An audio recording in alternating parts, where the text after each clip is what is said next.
Well, this was supposed to be part two of the 5 window conversion. However, some of you may have noticed I've been absent for a couple weeks, and the reason for that is that the 5 window conversion went horribly wrong. And basically, at this point, the cab, as well as the rest of the truck, is ruined beyond repair. So I'm still not sure what I'm going to do, but I've kind of squished together all the footage from the past couple weeks so you can kind of watch it, and I hope you all watch till the end so you can see exactly when and how it all went wrong. And all I can say is the internet was right. I should have never done this 5 window conversion. Basically, another perfectly good truck has been ruined forever. So please watch and enjoy. And should be probably the final video on the GMC, I guess, because it's ruined now. So not much else I can do. But I figured I'd put together this video as kind of an educational thing so you can see where and how everything went wrong, and hopefully none of you ever make the same mistake. So we're going to start out by removing the inner panel, which involves drilling out and separating about 1,000,000 little tiny spot welds all around the rear window frame.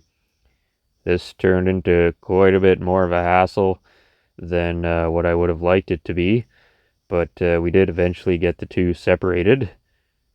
But it involved a lot of going back and forth and drilling the holes out larger and just hammering and prying and yelling at it and spitting on it and just swearing at it, and it still didn't want to separate, so we just kept at it, and we tried patience, and eventually that worked out okay, but it certainly wasn't something I enjoyed or something that I want to relive again anytime soon. Here we go on the inside now. We're going to separate the welds off the bottom brace there, and once we get those apart, hopefully we can get that inner panel out of the way. But as usual, it put up a bit of a fight, and involved a lot of trips back and forth to the toolbox and a little bit of sitting around and hoping it would solve itself, which it didn't. So we had to get back at it and just keep working it until the two panels separated, and I was greeted with a wonderful mouse nest that was residing above. So that's always a pleasant situation.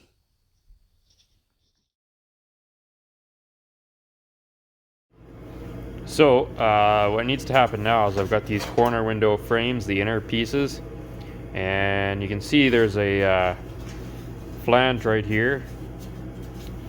So I need to separate the flange from the old inner panel, the center inner panel, from this, so that there's just a single layer there. Same thing has to happen on this inner panel, as I need to separate this edge off of here. See, that's spot welded all through there. Now this step is totally unnecessary.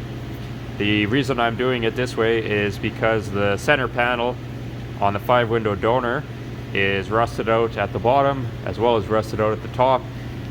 So I had to take kind of the best pieces from both trucks and then splice them together. But if I was doing this with a truck that wasn't rusty, then I would just have taken out the entire panel as one unit and not had to do any of this. But again, we're trying to work around rust here and just splice a bunch of junk together, so that's why we're doing this. So here we are separating the remains of the old flange from the corner window sections. We're just kind of grinding the metal until the first layer has been ground through, and then using our seam splitter to separate them. These corner windows, that flange came off easily enough, but when we worked onto the back window, the center section, these put up quite a fight, so I didn't bother recording all of that, because it was the same thing over and over again, just a lot more of it, which was quite painful to watch and experience. At this point, we are now plug welding the corner window section to the center section. This actually turned out to be a horrific mistake, but unfortunately, you cannot plug weld this panel once it's in place on the truck. So this definitely created a series or a snowball effect of issues that we really weren't able to ever fully resolve, resulting in the ultimate destruction and failure of the project. But up until this point, it was going quite well. So you'll have to stick around for the conclusion of how we were able to get this all worked out. Now we are fitting this panel into the cab, and at this point we realize that there's a problem. The problem is that it will not fit when it's all one piece. So we did some bending and tweaking, and we got it in place. And then there was a whole bunch of clamping and bending and messing around. And then about many hours of just doing plug welds over and over and over again until it was all joined back into place. And at that point, we had to kind of hope and wish that the glass was going to fit. Otherwise, then we would really be in a lot of trouble. But again, stay tuned to see how that colossal disaster went. Should also mention that I started by plug welding the center window frame in place, and then I moved to the outer corner windows. That way everything was kind of locked in from center and moved outward. That was a disgusting amount of plug welding and grinding and messing around. I don't really want to ever do that again, but now we have the problem of trying to fit the glass in here. I really hope the glass fits, otherwise we're gonna be in some trouble if the glass doesn't fit. So let's throw the glass in, and hopefully we don't end up with a bunch of little tiny shards on the floor. I guess failure makes good YouTube content, but it makes bad content for Kyle, who's trying to not spend any more money on this pile of garbage. Just want to put a disclaimer out there that I am not a professional glass installer. Once again, I am not a professional glass installer. Several things you don't want to put out on YouTube. And one of those things is installing glass, because everyone in the comment section is apparently an expert glass installer. So disregard everything I'm doing here. I did not film most of the lock strip installation because I do not have the proper tool for that. So it was, as they say, painful to watch me struggle. I just used a bunch of plastic blunt objects and poker thingies to get it in there, which did work, but it was quite tedious. And yes, I know I need to buy the correct tool. So if anybody wants to buy me the correct tool, I will be very happy to accept it.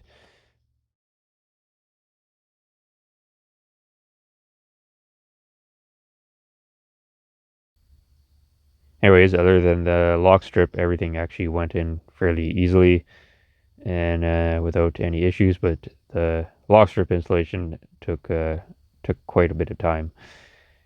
And so if you're coming here for glass installation tips, you're definitely in the wrong place. One thing that I do know about glass is that it does not bend like metal. In fact, it bends very little, and when it does bend, it usually results in a broken piece of glass. So that's kind of why I was so concerned about fitting all this back together. Obviously, you did quite a bit of extensive surgery on the cab, and it doesn't take much for things to get twisted out of shape. And once they get twisted out of shape, the glass no longer fits, and then you're in a whole heap of trouble. So very good idea to test fit the glass for any sort of 5-window type conversion that you may be doing, or any other cutting and welding project that involves glass. Well, it was definitely a battle getting that glass in, but we got it in and it's all fitting good. So that's really a bit of a relief there. That means we were successful. I gotta say, now that the glass is in here, these 5-window cabs are actually kind of growing on me a bit. I certainly appreciate what they were trying to do there with that. Kind of neat. And of course, now that we got it all in and struggled with it, I really need to buy a lock strip installation tool. I say it every time I have to do this type of glass, but putting that in without that tool is not fun and very time consuming. but it is possible apparently. So of course now we got the glass all test fitted in. Now I get to rip it all back out again because I got a bunch of, or a bit of body work to do. I'm not trying to get this thing perfect, paint ready, just trying to kind of rough it in a bit so it doesn't look too haggard. And so yeah, I gotta pull all this glass back out again to do that. That's okay, we know it fits. And I thought before we do that, we'll just kind of give you a final overview of my thoughts and experiences on this project, what I would do again and what I wouldn't. As far as the outside goes, which we covered in part 1, I absolutely would do it that way again. That worked out very well. On the other hand, the inside here is a bit of a fiasco, mainly due to the fact that everything was rusty. The bottom of the window frame corners was rusted out, so we had to splice the corner window section into the old section from the 3-window cab. So that added some difficulty there, and then there was also damage above the window frame that we had to repair on the inside and the outside. The inside was rusted and the outside was all dented up, so we had to remove this center section here, and then we put the whole thing together as one unit, just as the factory would have, and then slid it in. And that's where the problem kind of arose. We did get it in all in one piece, but I believe the only reason we were able to get that in is because the bottom of these was missing, which allowed them to flex a bit, because the window frame itself is actually recessed back from this pillar here. If I didn't have the extra little bit of flex there to squish this thing in, and if this was still on the bottom, then there was no way this was going to fit in as one complete unit, because the way this was constructed at the factory is the outer skin was welded on after all of this was put in. So what you see a lot of people do when they do these corner window swaps is they just splice them in right here and do a butt weld along here, which is, I guess, the way you would have to do it, because obviously this is not possible if you were dealing with solid metal, and the bottom was still intact. I just can't see it flexing enough to actually get it to fit in there, and so that's kind of lame, but like I said, we were able to get it to work because only due to the fact that the thing was so rusty that it made it possible. But the problem with splicing it here is, if you're familiar with these trucks, these two panels, they never line up flush from factory. There's always, this panel is usually always higher, and there's a ridge here, and so it never lines up properly. And if you look here now, it's not perfect, but when we went to weld it together, we got this basically flush all the way through, lining up way better on both sides than it ever would have from factory. So I am happy about that. But like I said, this is not really possible, unfortunately, if you weren't dealing with the rusted out bottom. There's just no way to get this all in as one complete unit. And the problem, again, the reason I didn't want to butt weld it here on the outside is because of this misalignment. Well, as soon as you do a modification like this and then you have misalignment here and it looks like garbage, even though that's the way the factory did it, the first thing people are going to do when you say it had a 5-window conversion is they're going to kind of look on the inside, and they're going to be able to see, they're going to see that, and they're going to say, oh, well, you didn't line that up very good, and you can explain until you're blue in the face that that's just the way it was done at the factory. But people will say what they want to say. So that's the trouble with doing modifications like this, is you end up having to make things fit better than they did at the factory. Anyways, enough yakking there. Like I said, this inner, we were able to make it work only because the bottom was rusted out, and we were able to squish that window frame in past these pillars here.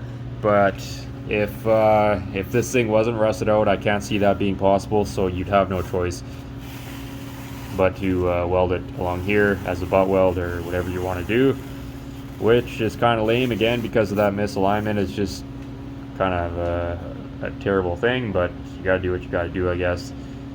So that kind of concludes that. That's my observations there.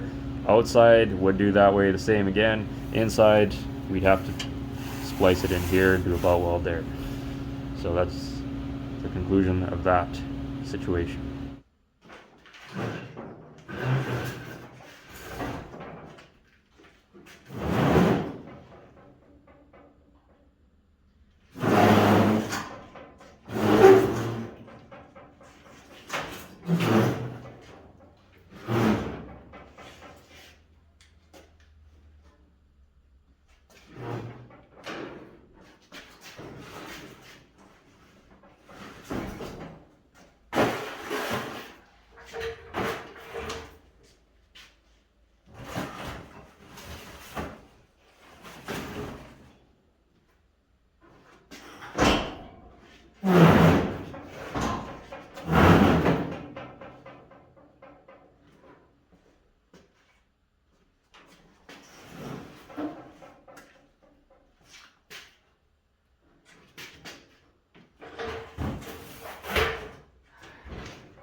exciting day. I was just about to head into the city to get a new windshield cut for the 48 GMC, and I was checking on Kijiji, which is like our Canadian Craigslist, and there's a guy selling in town here, selling a complete set of glass for a 52, 53 truck, and so the price for all the glass was basically the same as getting two new windshield panes cut, and it's not perfect. It's got scratches and whatever, but I figured for the price of everything, I'd just take it. And now I've got glass, vent window glass, and side glass for my 53 doors, which are going to be going on my 48 eventually. But I was missing the glass, but now I got all the glass for basically the price of a windshield. Again, it's not totally perfect, but neither is the truck, so it'll blend in just fine. It also even came with the window regulators and garnish moldings, so definitely a good score there. Not stuff I need right away other than the windshield, but it's always good to have this stuff in stock when you hoard the old advanced design trucks. Well, we've encountered another horrific setback on the 1948 GMC. The doors will not close.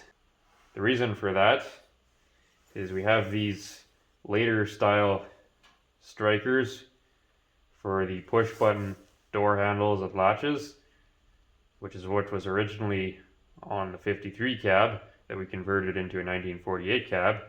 And then we have the sad remains of what used to be the correct 1948 door strikers. As you can see, they are missing a bit. Somebody had welded them onto the 48 cab and done a bunch of butchery in order to make them work with the newer style doors. However, the new style striker will not work with the old style doors. You also cannot just bolt on the old style striker onto the newer style cab, because the entire pocket where this bolts is different, as we have discovered. So you'd say, well, can't you just graft in the pocket from the 1948? I guess you could, but that's a lot of welding, and the pockets on the 1948 are ruined, so we can't just graft that in. And you can bolt these on with shims. The problem is these are designed for countersunk screws, whereas these just use like a domed regular type screw, whatever you want to call it. So you can see that this is slotted out, and these are for a countersunk screw, which are not slotted out. And so the problem we have is that the actual contact surface of this on this is higher, whereas on here it's raised up, and then this is recessed. And the reason for that is if I just bolt this on, well, it will bolt on, but then I won't have any adjustment up and down, which is kind of important. And if I just slot this out and use like cap head style screws on it, well, then those screws are going to rub on the door because there's not enough clearance. So what that leaves us with is giving up, putting the 53 style doors on, or we have to do a striker splice. So we need to use this part to get the door latch to work, and this recessed part so that it will actually bolt on and be adjustable in a manner that is pleasing. So I'm gonna set up the time lapse, and we're gonna get to hopefully making this work. This is some pretty ghetto stuff that I wouldn't recommend trying at home. Probably not the right way to do this, but we have a welder and a grinder and a grade 7 education, so we're gonna see what we can come up with here.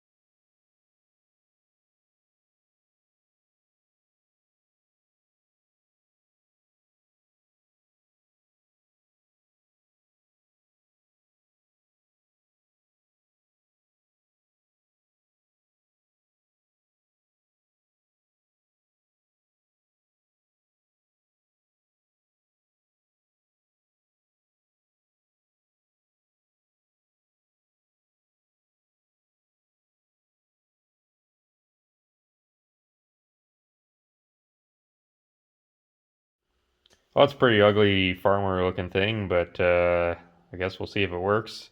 And if it works, we'll clean it up and put some paint on it. And by clean it up and put some paint on it, I mean leave it, because I don't care. But I'm speaking too soon there. We gotta see if it actually works. So let's see. Hey, that's all right. See if it gets the. There's the first catch and the second catch. Closed it just fine. Are we gonna have the same success on the driver's side? I like the sound these doors make when they close. They have a very distinctive sound that you know it's immediately an advanced design truck. But that works out quite well for an abomination of a thing. These latches are actually pretty robust, but the important thing is to make sure you're catching on both catches. These are a dual catch system here, so you have your initial catch at the bottom. Make sure that's working, and then this is your secondary catch here, and that just pushes up like that and locks into place. So I think that's a lot of the problem people have with the doors flying open on these is their latches are either incorrectly adjusted or they're just not working properly. So one of the things that happens is these get quite worn down on here and here, so sometimes you got to build that up with a bit of weld to get it to catch properly. Same thing down here. You can see this one's pretty worn away. You build that up with some weld. And this one I tried to revive, but what happened is this sheared off, and then it had been just dragging on forever and ever and never really working properly. And so we tried to get it going again, but it just wasn't working consistently enough, so I had to get another latch out of the parts truck and mess around with that and got that one working good. But this one just wasn't going to make the cut, so that's okay. But you know, I know a lot of people just, as soon as they start having problems with these, they put the bear claw latches in. But you can actually usually get these working again, and grease them up and clean them out and whatever. And like I said, if they're not catching both catches, then usually you got to build this up with some weld. You can see this one's worn down a bit. As soon as they get worn down, they don't engage properly. So you see the other issue here is this pin was just so worn. There's just too much wear in it, and it had been misaligned for so long that it just destroyed everything. So like I said, we tried getting it working again, got it to kind of work, but it just wasn't working consistently enough, which isn't very good. So into the trash pile. But I have installed the bear claw latches for these trucks for a customer years and years ago, and I wasn't too impressed with them.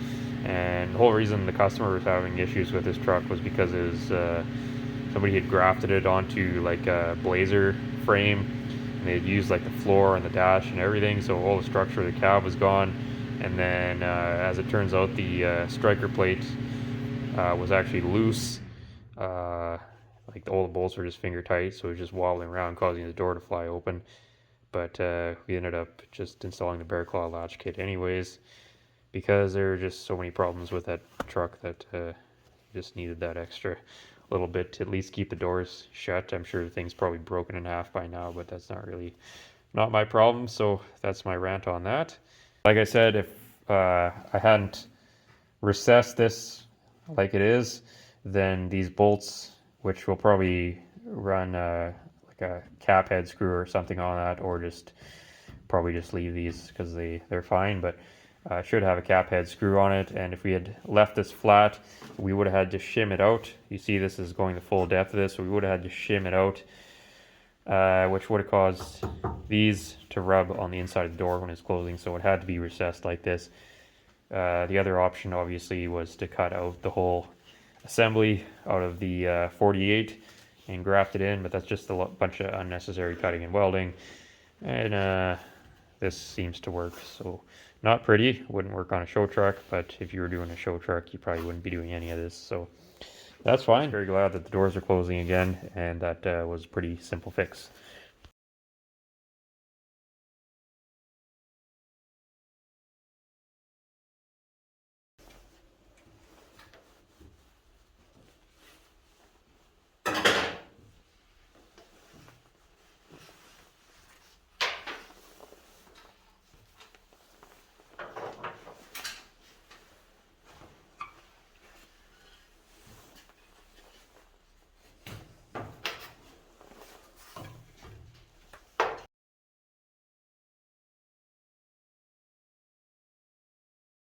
I call this segment stripping for YouTube views. I am just using a disc grinder with a soft pad and an 80 grit disc to remove all of the old paint, and then switching over to an orbital sander and sand off any remnants. And then we'll just clean up around all the edges with a wire wheel and a paint stripper fiber hamburger wheel thingy to get any surface rust and stuff off. Not a very exciting job, but it has to be done, I guess, apparently. 99% of fixing up an old vehicle is just mindless grunt work like this. There's not a whole lot of glory in it. It's just a lot of tedious, repetitive tasks that no one will ever appreciate when it's done. Here we have a dent here that I'm too much of a piece of garbage to get at the backside, so I'm just using the Unispotter to rip it out, and that went okay. Just doing a little fine tuning here before we call it good enough.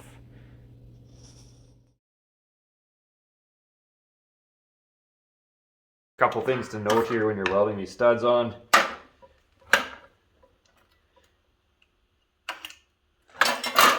You only got to push the button for just a fraction. You don't got to sit there and hold it until the whole thing turns blue.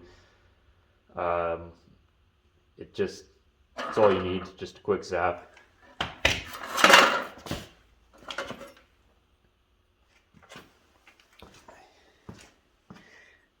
And then when you go to take the stud off, you just need a pair of side cutters like this, and you grab down at the base of the stud like so, and then all you do is you just twist and it comes right off. Doesn't leave a hole or anything. So that's how you remove the Unispotter studs. What you don't want to do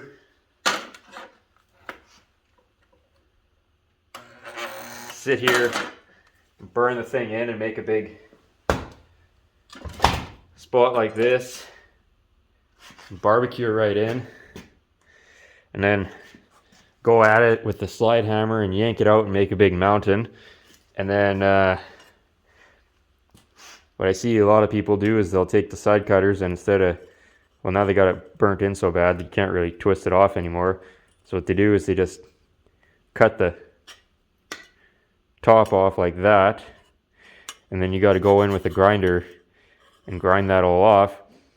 Well, as soon as you do that and you got this big mountain that you pulled out, then you're immediately going to be thinning that metal, and then you go and weld more studs on, and then you end up making a hole because now the metal's thin, and you got to do a bunch of grinding, and it just takes a bunch of extra time. So totally unnecessary to burn them in like that and to cut them off like this.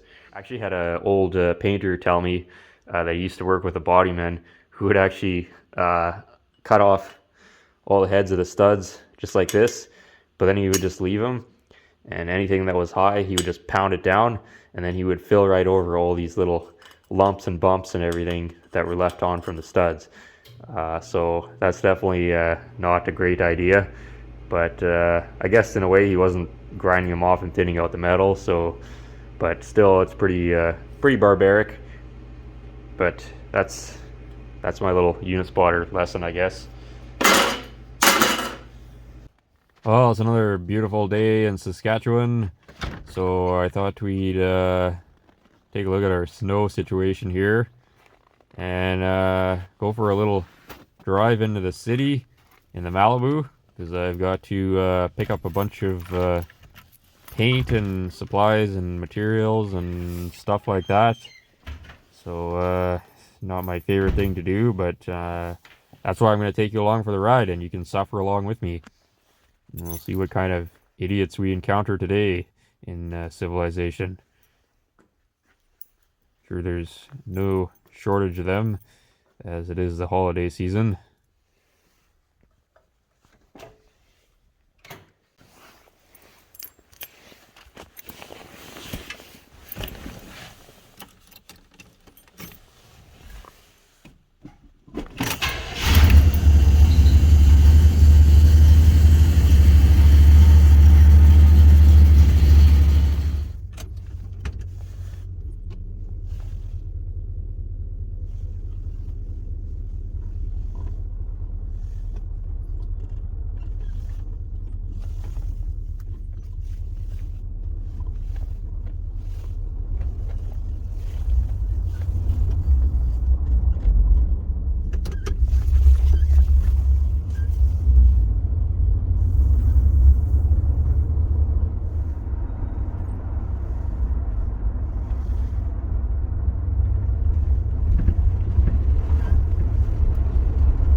I thought we'd get some paint on the radio delete plate that we repaired in the last episode that nobody watched.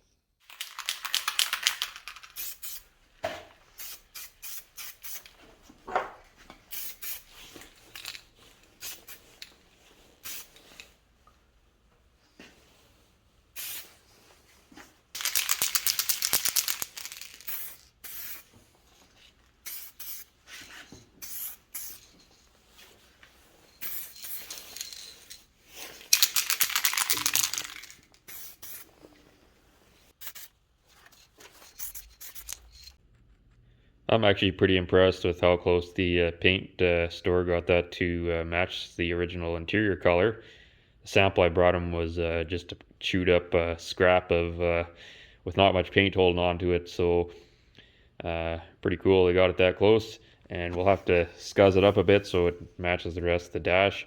I mainly just needed that color mixed up for doing this back panel, spotting that back in, and yeah,